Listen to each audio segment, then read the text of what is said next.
The early 1980s, Brooklyn, New York was a hotbed of hip-hop culture. Breakdancing, DJ battles, and lyrical ciphers ruled the streets. Four young men came together to form a group. Is there any other identity by which you're known, or is it just Dr. Ice? Dr. Ice from around the way. From around the way, huh? And the Kango Kid, what does that, where's that come from, Kango Kid? Because I'm always wearing his hat for one. Oh, that's a Kango hat, right? Right. Now, UTFO, the Untouchable Force Organization. In this mini documentary series, the UTFO era.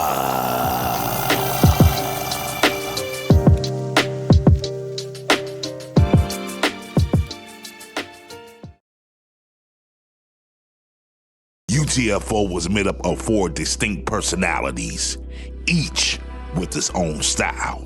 The Kango Kid, Sean Frequois, born on August 10th, 1966 in Brooklyn, New York.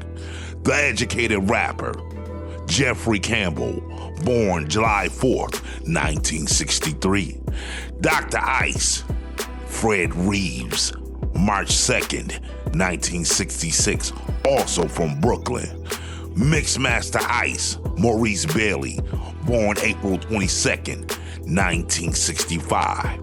They didn't just rap, they danced, DJ'd, and embodied the four elements of hip-hop in their own way. World famous, world famous, famous. UTFO, the Kango Kid, Dr. Ice, educated rapper, aka EMD, and Mixmaster Ice. The first time I heard UTFO was at skating and Sunday nights on the Mix Show. You know what I'm saying? And what's interesting about UTFO is, researching a story, is that UTFO actually embodied the all elements of hip hop. You got graffiti, MCing, DJing, and dancing. And Dr. Ice and Kango Kid used to be dancers before they was rappers. You can see Dr. Ice and Kango Kid dancing behind Houdini. The Freaks Come Out at Night video, and it was part of the backup dancers at the Fresh Fest. But also, Kango Kid and Dr. Ice was on TV shows way back in the day, way in the beginning of hip hop. And hip hop was young, man. It was fresh. Young and fresh, man. And everything that came out was brand new. If you stole somebody's style or remotely sound like them, you was trash. It was over, and a lot of them rappers didn't last. 1984, UTFO released a breakout single, but it wasn't the A-side hit they expected. The flip side, a song called Roxanne, became a phenomenon. The song gave the birth of infamous Roxanne Wars, over 24 reply songs from other rappers, most notably Roxanne Shanté. Roxanne, I wanna be your man. Roxanne, and here's our game plan. World famous, world famous, famous, famous. The Roxanne Wars, you know what I'm saying? Roxanne was released, I think, around 84, 85. I think it's 84, if I'm not mistaken.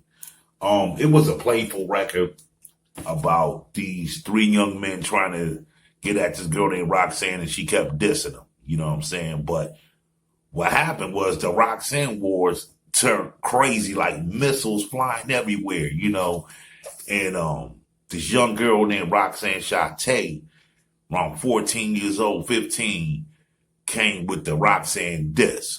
Now, it was a whole bunch of records, like 20 to 30 diss records from all Roxanne Uncle, Roxanne Auntie, whatever. But Roxanne Shanté is the one that stood out the most.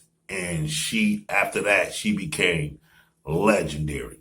Now, they had the real Roxanne. She came out, tried to diss them, but it wasn't the same.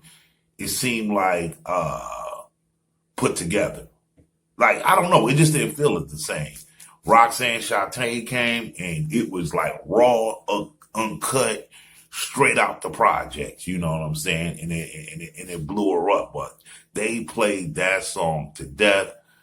And they still play it. Once in a while, you hear old school jam, Roxanne, full force on the hook, official. And they used a big beat, break beat for the beat. It was dope.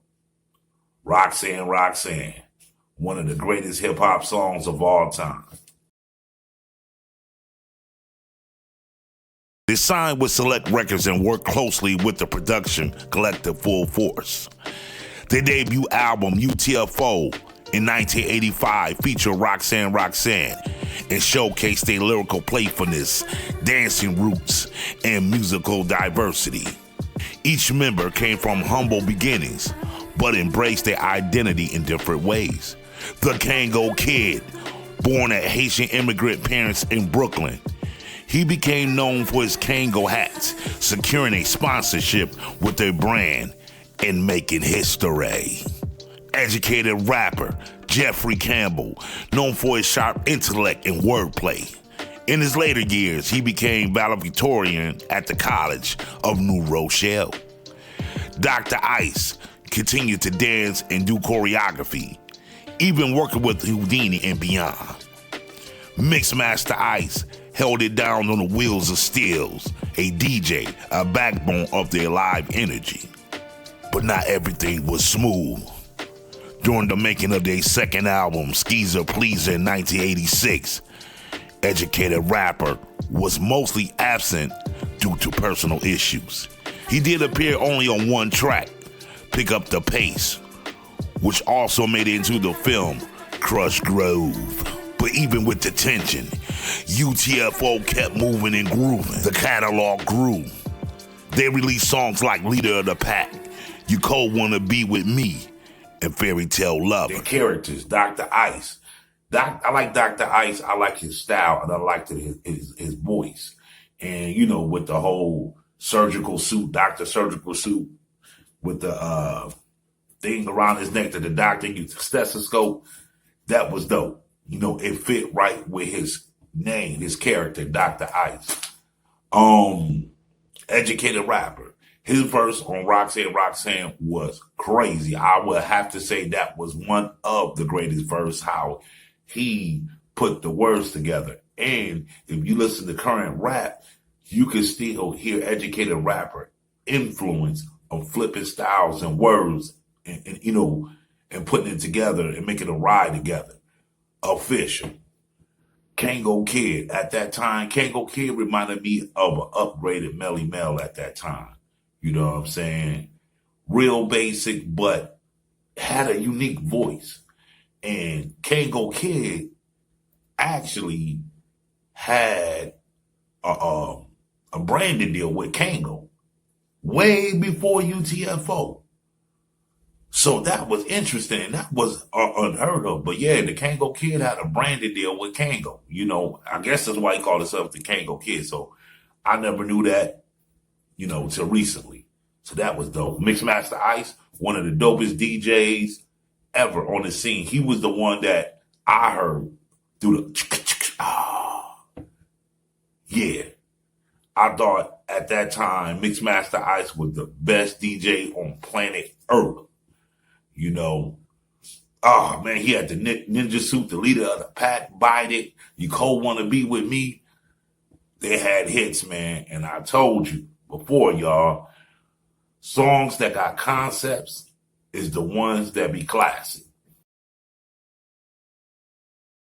Sadly, UTFO story includes tragic farewells. On June 3rd, 2017, Educated Rapper passed away. Then, on December 18th, 2021, Kango Kid passed away. Though two of their voices have gone, Dr. Ice and Mixmaster Ice continue to carry the torch, preserving a legacy that helped shape hip-hop's golden era. UTFO may have started as a street crew from Brooklyn, but their impact stretched across the world. From block parties to battle records, from breakdance ciphers to the hip-hop history books. They were more than a group. They was a force. This is world famous, where hip-hop lives.